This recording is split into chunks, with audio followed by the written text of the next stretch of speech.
Livrior vous présente Apprendre à organiser son temps, un entretien avec Alain Humbert réalisé par Isalia Petmezakis.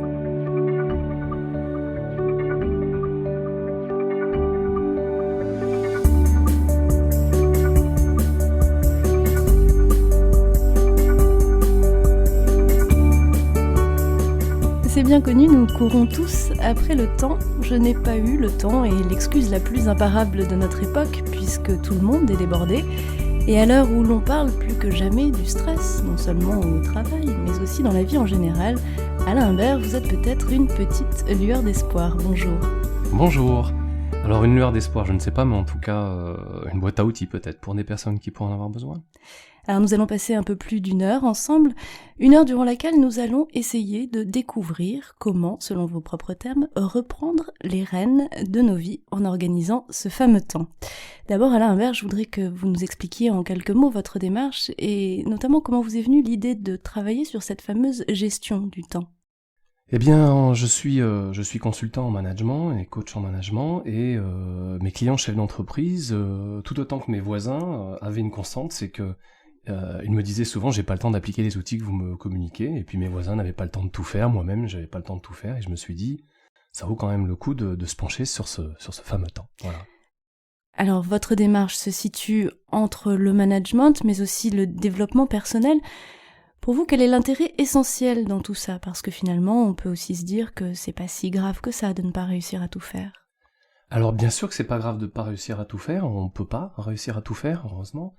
Ce qui est important, c'est de réussir à faire ce qui est le plus important pour nous, et c'est ce en quoi les gens doivent bien faire la différence entre ce qui est important pour eux et ce qui ne l'est pas. C'est-à-dire qu'il faut savoir faire des choix. Bien écoutez, oui, pour moi, il faut savoir faire les choix entre ce qui est important et ce sur quoi on doit passer du temps, et ce qui ne l'est pas. Donc pour moi c'est un art, on peut parler d'art des choix, oui, c'est vrai. Alors, puisque vous parlez d'art des choix, Alain Humbert, je rebondis, vous êtes vous-même art des choix d'adoption, au sens géographique du terme cette fois. Est-ce que vous pouvez nous parler en quelques mots de vos propres choix, ceux qui ont mené votre existence là où elle en est aujourd'hui? Oui, un grand choix. Qui a été de quitter le salariat pour me mettre à mon compte. Ça a été vraiment un choix déterminant. Et je me suis aperçu après que j'avais finalement utilisé une méthodologie dont on va parler maintenant et qui m'a amené à faire maintenant un travail qui me plaît et qui est vraiment en accord avec mes valeurs, et qui entre autres consiste à accompagner des dirigeants d'entreprise dans la bonne utilisation de leur temps au quotidien, tant au niveau professionnel mais aussi au niveau privé. Avant de rentrer dans le vif du sujet, Alain, vous usez d'une métaphore sur laquelle j'aimerais qu'on s'arrête un instant. Pour vous, la vie est un bocal.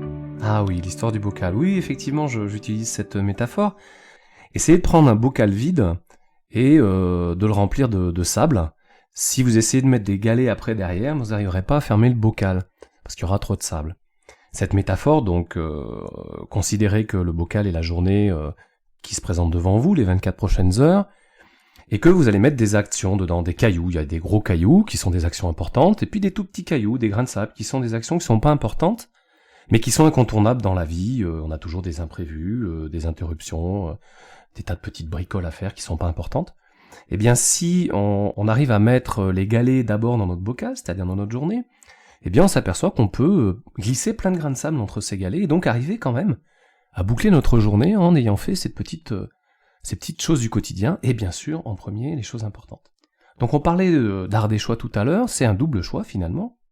C'est de choisir ce qui est pour nous un galet, une chose importante, une action importante, de ce qui ne l'est pas, premier choix.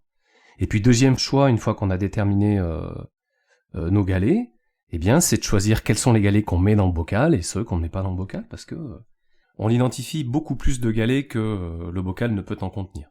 Ce qui veut dire que tous les matins, quand on se retrouve devant son bocal vide, il va falloir décider ce qu'on met dedans. Alors je déconseille aux personnes qui nous écoutent de procéder comme cela, parce que déjà ça va vous prendre du temps tous les matins, et puis parce que ça ne permet pas d'avoir une vision long terme des choses. On recommence finalement notre vie tous les matins.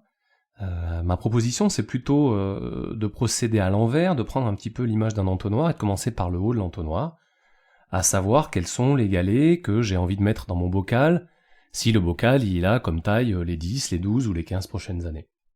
Ce qui va nous permettre ensuite d'en déduire, si on pouvait concasser ces galets des 10, 12, 15 prochaines années, en déduire les galets des 3 prochaines années, qui eux-mêmes vont nous conduire à identifier les galets de la prochaine année, des 6 prochains mois, du mois prochain, et puis effectivement du lendemain. C'est un peu vertigineux quand même de se dire qu'il faut savoir ce qu'on veut faire dans les 15 prochaines années pour s'organiser le lendemain. Alors oui, raccourci comme ça, c'est vrai que ça peut paraître vertigineux.